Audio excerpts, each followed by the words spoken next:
Leo ni siku ya Alhamisi, it's a beautiful Thursday, throwback Thursday, na naomba tu throwback kidogo na Kirungi ama Mbosso, ambaye pia kwa sasa hivi ni CEO na mkurugenzi wa Kan Music, ambaye alianzisha baada ya kutoka rasmi kwenye lebo alikuwa akitumikia WCB Wasafi. Na kama tunakumbukumbu vizuri, imetimia mwaka na zaidi sasa hivi tangu Mbosso aiage lebo yake ambayo alikuwa akitumikia kwa miaka kadhaa, ambayo ni WCB Wasafi, ambayo iko chini ya Diamond, na anajitegemea kama solo artist, kwa maana anafanya kazi zake mwenyewe bila kusimamiwa na lebo yoyote, kwa maana ana management yake binafsi na inayomsimamia na anajisimamia mwenyewe.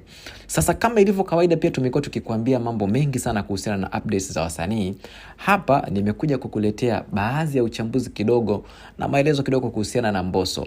Na kwa sasa hivi kwa mwaka 2026, moja kati ya collab ambazo ziliombwa na watu wengi sana walikuwa wakitamani kuwaona wawili hao wakisimama kwenye mdundo mmoja, ilikuwa ni collab kati ya Mbosso pamoja na Alikiba. Na masaa kadhaa yaliyopita, kupitia ukurasa wa Instagram wa wasanii wote wawili, kwa maana ya Alikiba pamoja na Mbosso, wametease ujio wa project yao mpya ambao unatarajiwa kutoka tarehe 1 Mei, ambao ni siku ya kesho, ambapo huu wimbo utakuwa unaitwa Buju.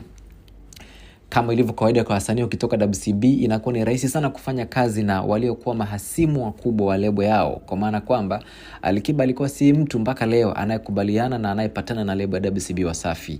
Lakini pia wasanii wanapotoka kwenye lebo hiyo, huwa break yao namba 1 huo ni kwa Alikiba.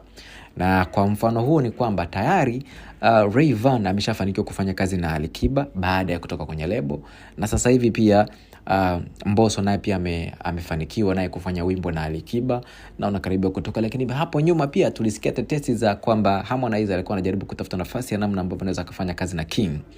Hii inaleta picha kwamba na maswali kwa mashabiki na wadau mbalimbali kwamba kwa nini wasanii wa WCB wanapokuwa kwenye hiyo lebo huwa hawawi karibu kabisa na msanii Alikiba na hawafanyi kazi pamoja, lakini pindi tu wanapotoka basi inakuwa ni rahisi sana wao kufanya kazi na kisha mambo mengine kuendelea. Hebu tuambie, unahisi ni kwa nini hawa inakuwa ni rahisi kwao kufanya kazi ama kufanya kazi na msanii mwingine pale ambapo wanakuwa wametoka kwenye lebo hiyo?